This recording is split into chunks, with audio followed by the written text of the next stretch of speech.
Hello and welcome back to Football by the Numbers. I am John. You call me the Flame. I am joined by former U.S. Soccer Hall of Famer Andrew. Andrew, how you doing, my friend? How was your Halloween? I don't know if we can say former, but you know, I appreciate the praise, John. I always do. I love it. Halloween was fantastic. I spent it with my nephew, and I wouldn't have done it any other way. What did you go as? What did you dress up as for Halloween? Oh, you know, if you don't notice, I've got some little stubble coming back. I was Ted Lasso. Nice. That's a great costume. I had a soccer game that morning, which you did as well. You were there. We lost. I dressed up as someone who was good at soccer, and the costume didn't help me that game. But then I went as Bob Belcher from Bob's Burgers. It was a fun time. My wife dressed up as Linda. It was a good fun experience with the kids. Speaking of disasters in football, let's talk the U.S. men's national team. Gregg Berhalter released a 25-man lineup for the two November qualifiers against Mexico on the 12th and on the 16th against Jamaica.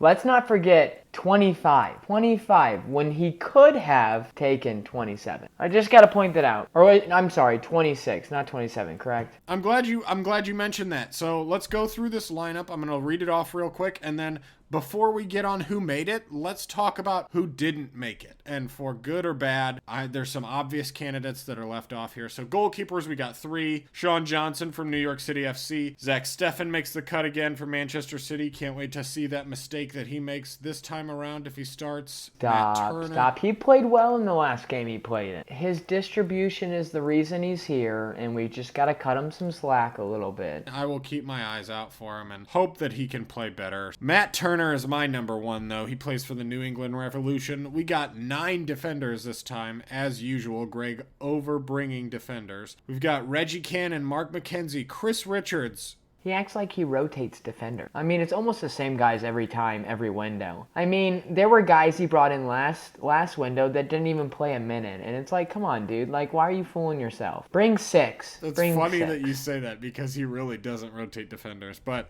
we got 9 of them. Reggie Cannon, Mark McKenzie, Chris Richards, of course, the Bayern boy. Anthony Robinson, Miles Robinson. Joe Scally finally makes the cut after 3 windows now. Goodness, it's time. It's time. It's about time. I'm on that Scally wagon. Let's ride it. He absolutely deserves it after pocketing Sané in 2 different games this year. He's ridiculous. We've got Sam Vines, DeAndre Yedlin, Walker Zimmerman. 7 midfielders. Kellen Acosta makes the cut again somehow.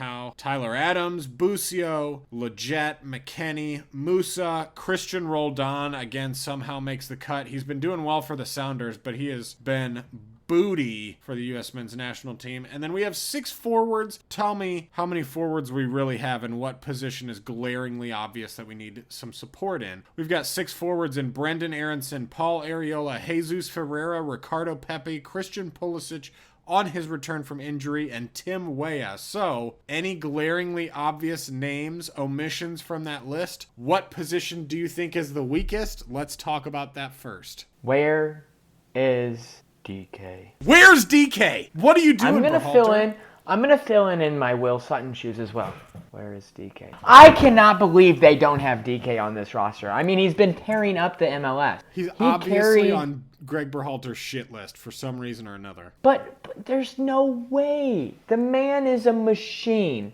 And you want to say what doesn't make any more sense is the fact that he comes out and, I quote, talks about the fact that he wants a box forward in his game. He wants a forward that's going to win balls in the box, can hold the ball up and distribute the ball as well as finish it. I don't see a flaw that DK doesn't have in that. The man is a scoring machine, probably one of our largest players on the field, but at the same time one of our fastest. And he just has a knack for finding the net. And he's scored, I believe, 7 goals in 13 matches since his return from injury, or at least since August, since he has been omitted from the team. Gregg Berhalter, according to Charles Baim on Twitter, asked why DK and Pefok were missing from this squad. In case you haven't guessed it by now, striker is the glaring omission. We have Ricardo Pepi and Jesus Ferreira filling in at striker here now. Ricardo Pepi obviously been showing out, obviously been doing really well. Obviously, I'm a fan of him. I've been hyping him for like 2 years now, getting on the Pepe train early. But where the hell's DK? He's our best striker, second best, I guess, if you count Pepe in front of him. Arguably, yes. Arguably. But Gregg Berhalter says, we want dynamic movement in the penalty box. We're looking for guys that are running a little bit more. This window is a short window. We see Ricardo playing a large portion of these 2 games, so we think we're in a good spot. Greg, you think you're in a good spot? You're playing some of the worst football we've had in the past 10 years. I mean, it's like I went through in my last video that we did. Go check that out. I talked about his play style. What it doesn't make sense is he's got so few players in the center, and he's wanting to cross the ball in like Des did Pepe got ahead on that ball against, who was it? Jamaica. You know who could do that really well? DK. You know who's a dynamic runner who could contribute to the build-up like he did at Barnsley? DK. You know who can score goals? DK. You know who's our second best striker who's better than an untested Jesus Ferreira, even though I want to see Jesus Ferreira play a 10 or a second striker? DK. The fact that you have Brennan Aronson, which you know is filling in for Reyna. Aronson's been lights out. You have Christian Pulisic back in. You have Pepe. So there's your 2 wingers and your center forward. But then you have Ferreira, who's really probably more like a 10 midfielder, like an attacking midfielder than he is a striker. But you want to have a build-up. We've never played with a 10. Like, I don't ever remember the last time we played with 4 or 5 midfielders in the United States build-up in a qualifier. What are you talking about? You have Pepe and then nobody. P-Folk, DK, those are the only 2 that are going to fill in for them. You're not going to see Christian or Aronson playing the 9. Like, that's not their role. I don't understand his choices. You bring 9 defenders, and you're only going to use 3 to 4 of them, and then you bring 6 forwards, and you're only going to use 3 of them. It's concerning in the fact that we're getting closer to the World Cup. We need to start seeing a little bit more regulars in this lineup, and I don't understand how DK and P-Folk and... It's even more concerning that he has 1 extra spot, and he chooses to omit P-Folk and DK from camp. Like, P-Folk, I understand.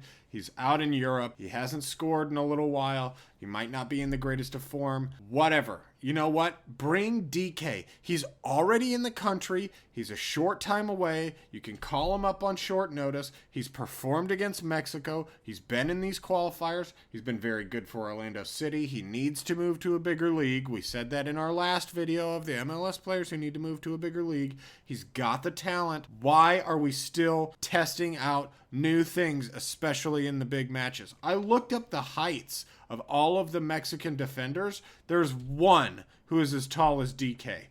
Why are we not using DK as a target? Why is he still missing? It really just bewilders me and baffles me. And we continue to see that Gregg Berhalter doesn't know what he's doing. He's limping to the barn. He's trying out new things that won't work in his system, and we've got to get a new coach in. Jesse Marsch in. Sorry, Red Bull Leipzig, for your shitty situation. I hope you fire your coach. And Jesse, come to your dream job. Come to America.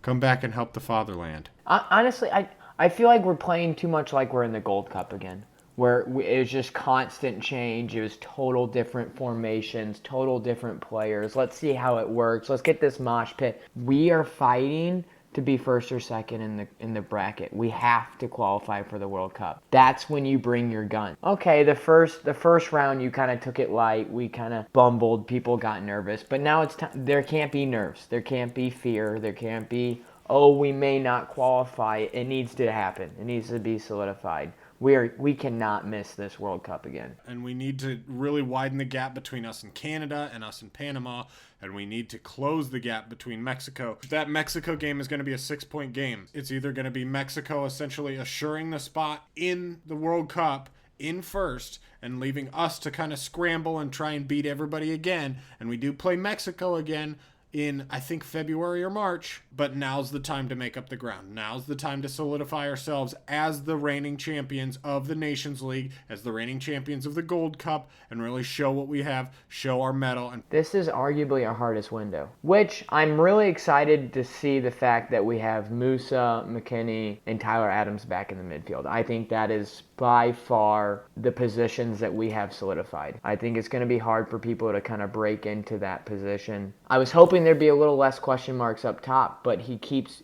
throwing different guys in there and not too much consistency.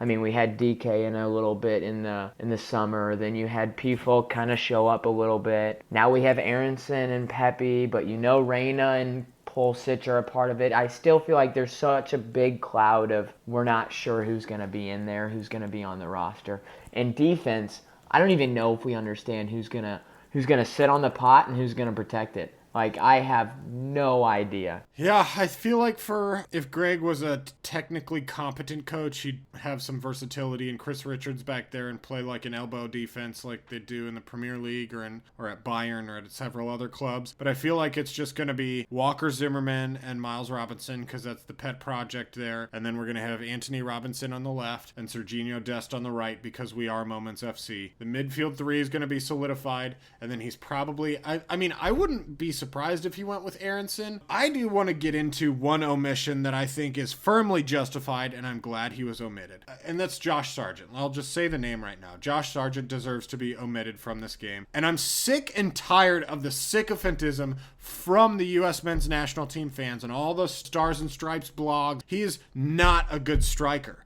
I'm so tired of hearing this. We need Sargent. Where's Sargent? Why are we bringing Pepe and Ferreira? I would rather take a risk on Ferreira than I would see Josh Sargent again. In 91 appearances across 4 seasons, all competitions. This is cup games. This is club games. Everything at the club level. Josh Sargent, 4 seasons, 17 goals, and 7 assists. That's awful. That's a goal contribution once every 4-ish games. Andrew, would you like to have a striker that contributes a goal once every 4 games, 25% of the time? I'm disappointed when I don't score in every game. That's a lot, but I would say every 2 games, every 3 games. If you have every 3 games, that's about a 10 to 15 goal striker. Not when you have Pepe and DK that are averaging a goal an appearance. So I have numbers from the last 3 seasons from Josh Sargent. In 2021-2022, the best thing Josh Sargent could have done is stay at Werder Bremen in the second Bundesliga, found his shooting boots again, gotten in form, gotten some confidence in front of goal. He scored 2 goals in 2 Zweite Bundesliga appearances for Werder Bremen before transferring to Norwich City in the Premier League, who currently sit rock bottom and are going to be one of the worst Premier League teams ever. He's got 0 goals, 0 assists in 9 appearances at Norwich City. His XG is 0.6, so he doesn't even have one expected goal to his name yet. In 2020-2021, he had 7 goals, 3 assists across 37 appearances in all competitions. That's a goal contribution every 3.7 appearances for all of you guys at home. So still terrible, not even playing a role. In 2019-2020, he had 4 goals, 3 assists, and 32 appearances across all competitions. That's a goal contribution every 4.6 appearances. So he is getting a little better until he got to Norwich City. At Norwich City, he's averaging less than 1 shot per game, and he's averaging 1.23 shots per 90. He averaged 1.65 shots per 90 in 2020-2021 and 1.78 shots per 90 in 2019-2020. So that number has consistently gone down as he's continued his career. We don't hate you, Josh Sargent. We don't. We love you, and we hope that you can find a rhythm in something. We just don't feel like that is acceptable. He's falling upwards is what he's doing. So he's going from the United States, from a high school team, to Werder Bremen, and then his performances taper off. Norwich City decide to buy him, so he goes to a better league. That's the only time you'll ever hear me say that. He's going to a better league in the Premier League, and he's falling upwards. His numbers aren't getting better, but he's continually progressing. So the thing that pisses me off is that strikers are there to score goals, and sometimes if you're playing a false 9, like a Leo Messi, even though Lionel Messi still scored an absurd amount of goals when he was playing a false 9 at Barcelona, they're like, oh, well, he contributes in other ways. He contributes to the build-up. So let's do this. Let's talk about contributing to the build-up. Does he contribute to the build-up? No. At Norwich City, he's got about a 78% pass accuracy. Okay, cool. He's completing a lot of passes compared to other players. And I've got several player comparisons pulled up. Key passes, 0. Passes into the opponent's penalty area, 0. Progressive passes, 2. He's made 2 forward passes out of his 90 completed passes. So he's passing backwards. He's got 13 shot creating actions and 0 goal creating actions. Norwich City brought you in to do a job, Josh, and you're not doing it. Let's go back in time. Let's go to 2020, 2021. 71% pass accuracy. Still good. 30 key passes. That's less than 1 a game. 11 passes into the penalty area. So he's not creating much. That's about less than 1 every 3rd game. He's got 43 progressive passes in all. That's 1 a game. He's got 64 shot creating actions, so that's about 2 a game, and 4 goal creating actions. 1 every 10 games. So let's go back in time 2 years, 2019, 2020. 72% pass accuracy. So it's remaining pretty consistent in the 70s. 10 key passes across 32 appearances. 5 passes into the penalty area. 20 progressive passes. 29 shot creating actions. 7 goal creating actions. So his goal creating actions have consistently gone down. But what about defense? Okay, let's get into the defensive numbers. 15 tackles and interceptions, 109 pressures at 24% completed. Pretty good. Pretty good for a striker. He's leading the press there. But he's okay, so he's winning the ball back 25% of the time. He's leading his team's press. Norwich City's not pressing behind him. He leads the team. He gets the ball back. Where do most of his touches appear? In the middle of the pitch. In the middle of the pitch, not in the attacking penalty area, sometimes getting into the attacking third, but in the middle of the pitch. Very few touches in the attacking penalty area, only 10%, 25 of 206. So let's go back last year. Werder Bremen, 2020, 2021, 28.8% of pressures completed, 550 pressures. He led the team that year. He's got 56 tackles and interceptions. Pretty good numbers for a striker. Back 2 years, 2019, 2020, 370 pressures, 23 tackles and interceptions at a 27.5% completion rate on those pressures. So about 28% of the time, he's pressuring the ball. Within 5 seconds, the team win possession back. What is he doing with that? Nothing. The ball received, he receives the ball about 56% of the time he's targeted, which isn't that bad. It's pretty good compared to players. I mean, but you got to think, he's the striker. He's getting into aggressive areas. He's making aggressive runs. So if you're playing through balls to him, a lot of the times, especially in the caliber of teams he's playing at, they're not going to hit him. He's got 56% targeted, 37 progressive passes received. Let's go on to 2020, 2021. 146 progressive passes received, ball received 52% of the time. What that tells me is essentially he's receiving the ball from a progressive pass which travels 10 yards or more, and he's not doing anything. He's not creating a shot. He's not creating a goal. He's not making an aggressive pass. He's passing sideways or backwards. So he wins the ball back, doesn't contribute to the buildup, doesn't create, doesn't shoot, doesn't score. Let's compare these guys to Danny Ings, to Shea Adams, to Richarlison. I mean, I could go on and on. I could go all day. The thing is, this guy sucks. Lucas Höhler takes more shots. He has more shots on target. He has more shots. He has more goals. This is Lucas Höhler of the 3rd place Freiburg in the Bundesliga. Freiburg. Lucas Höhler has 12 progressive passes this year so far. 12. Josh has 2. He's got 1 more match played than Josh as well. He's got 24 shot creating actions compared to Josh Sargent's 13, and he's got 6 goal creating actions compared to Josh's 0. He's also received 55 progressive passes. 55. He's also carried the ball 203 times compared to Josh's 130. And his touches come mostly in the attacking third instead of in the middle third. And he's got almost double the touches in the attacking penalty area. Danny Ings receives the ball a lot less. He receives the ball 40% of the time he's targeted, but he's got 12 progressive passes received. I mean, the point is that Josh Sargent doesn't get himself into positions to receive the ball. Josh Sargent wins the ball back and passes it sideways or backwards, and that's all he does with the ball is pass it sideways or backwards. He's not in good positions to receive progressive passes. His pass accuracy is good, and his ball winning ability is good, but he can't shoot and he can't pass. Why is he a striker? He should be a defensive midfielder if he wants to do that crap. The point is that we have plenty of other guys that are producing, performing, and showing the numbers and the performances that they deserve to be out there and on the roster. Aronson, DK, Pepe, Christian, Reyna. I mean, the list goes on. P-Folk. That's 6 guys ahead of you already that have all scored in the past year for the United States. It just gives me a headache that so many U.S. men's national team fans think that Sargent is a good player when I bring receipts and the stats just show otherwise. He's not a Thomas Muller where all his work's done off the ball. The stats don't back that up. He's not a creator. He's not good. I'm so tired of hearing we should bring Josh Sargent on the team because that one time in the Nations League against Honduras, he headed the ball off the line because of a Zach Steffen goalkeeper error. If you want that, we have other defenders who can do that. Walker Zimmerman is taller than Josh Sargent. He's got better aerial ability than Josh Sargent. He can do that better than Josh Sargent. Let's have somebody who can score goals in front of the net. Let's get off this Josh Sargent. I've went on a tear against this dude in the past couple episodes we've had. Instead of doing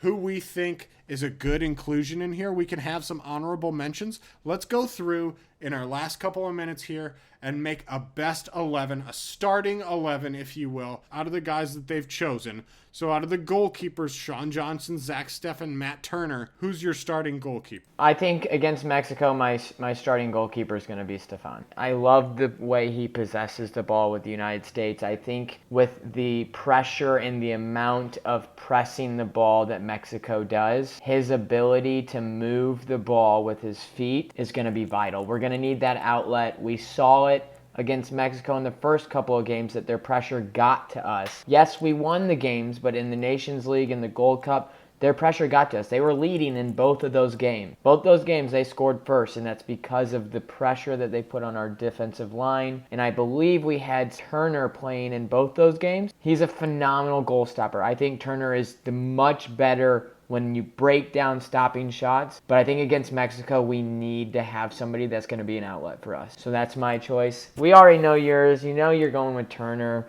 He's the solidified ball stopper. He's going to make a save. He's going to come up and make those saves. I pick him over Zach Steffen too because Zach Steffen, although I will have faith in him, he does still kind of worry me a little bit. He's a little bit error prone, and in Mexico, we have to be perfect. We just, like, Mexico's made a lot of mistakes these World Cup qualifiers as well, and we need to be the ones capitalizing on that and not making the mistake. Zach Steffen, yes, he's a better ball distributor, but he is prone to that one big gaff. Mexico's going to want to step on our throats there. I say go with the tried and true Matt Turner. Let's go into defenders. Who's your back four? I'm going to move Robinson to the right where Dest normally is because we're without Dest. I'm going to put Scully in the middle with Miles, and I'm going to put Chris Richards on the left. You're putting Chris Richards at left back? No, I'm sorry. I'm putting Chris Richards in the middle with Scully, and I'm moving Anthony Robinson on the left.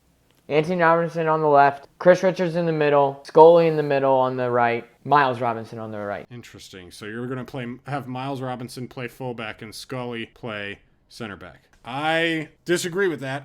I would say under a more tactically astute coach, I'd have Chris Richards at right back, but I'm not going to do that. I'm going to have Scully at right back. That's, I believe, where he plays most for Mönchengladbach. I thought he normally played right back. I don't know much about Scully. I just know that you and Will have been hyping his train up. I know he's one of the big names coming in. He's a versatile fullback. I mean, I think you had it right. Zimmerman. Just switch Robinson and Scully. This is a honorably, tough one. I think Zimmerman is going to probably be the hard one to leave off. Joe Scally at right back with Dest missing. I think that's Dest's spot right there. I think Scally could make a good push for Anthony Robinson to lose his spot because he can play on both sides, but it'd be tough, and he's not going to upset Dest. With the campaign Anthony Robinson's been having, I think that's going to be... Yeah, it's going to be tough to displace him, but it's going to be easier to displace Anthony Robinson than it is to displace Serginho Dest. He's basically a nailed-on starter for me. At right center back, I would have Walker Zimmerman. Left center back... You know it's got to be Miles. Yeah, it does have to be Miles Robinson. I was maybe He's got thinking three Chris goals Richards. as a center back. He's got 3 goals as a center back. Chris Richards makes that massive error in the first game. That's just because he's on new territory. He's probably a little jet-lagged, but that's all the more reason to have Miles Robinson instead of Chris Richards. Chris Richards, I love you. I want to see you in some of these games, but let's get those numbers up. And Jamaica. I think he's perfect to slide in there with Jamaica. I think if Zimmerman doesn't start this first game. I think he's definitely in the second game. So, and then on the left, Anthony Robinson, obviously. So, midfielders, I think we have a pretty tried and true set midfield, especially given the stuff that we have. I'd say Tyler Adams, McKennie, Musa. Can we just move on? There's no change. You can't change that. They were locked down last window. I mean, those guys were it. Yeah, I would like to see, again, under a more tactically astute coach, maybe McKennie come off and Adams and Busio play in the double pivot, or have McKennie and Busio play in the double pivot. I think those three of Adams, McKennie, and Busio provide a lot of wiggle room for the double you play back there, and have Musa in the middle. Just as long as Leggett, Acosta, and Roldan see very, very little of the field, I'm completely fine with it. Moving on here to the forwards, I want to hear your forward line. It's probably going to roll out as Brendan Aronson, Pepe, Christian Pulisic. What I want to happen is I want to see Aronson, I want to see Pepe, and then I want to see Tim Weah. I think Christian coming off from injury, you got to play Weah. I mean, Weah had a phenomenal game last window. I believe he impacted both plays for the goals that led to our comeback. I love his speed on the wing. Christian's still kind of coming back from an injury. He's got a habit of getting hurt. Let's bring him in with the last six after the first 60. Put him in for 40 minutes. Let him go play. Put him in for 35. Let him come off the bench and score an impactful game like we saw him do all the time in the Bundesliga. Like, he doesn't need to come out. He can start against Jamaica. Woo-woo-rah, but I think he's going to start regardless because he's your captain. I think Pulisic probably starts, but he did have a 7.0 against Malmö for Chelsea in the Champions League, according to SofaScore. But because he's still coming off of injury, I don't know that I would have him immediately in the lineup. I want to see Aronson, Pepe, Tim Weah. Brendan Aronson has 13 caps and 5 goals. That's really, really good for a winger. I want to see his creativity numbers. I mean, this dude has been the creative outlet for the U.S. men's national team until Yunus Musa got on the team. It's phenomenal. I love what Aronson's been doing, and I'd hate to see. I love Christian, but I'm worried that he's going to come in and disrupt the flow that we've had. I mean, you've got Pepe's got 3 goals in his last 4 caps. You've got Brendan Aronson, who had 5 goals in 13. You have Tim Weah, who comes in and got his first start from injury last window. He scores a goal. I mean, these guys are just firing on all cylinders. I'd like to see us kind of slowly work Pulisic back in. We know he's the greatest talent on the team.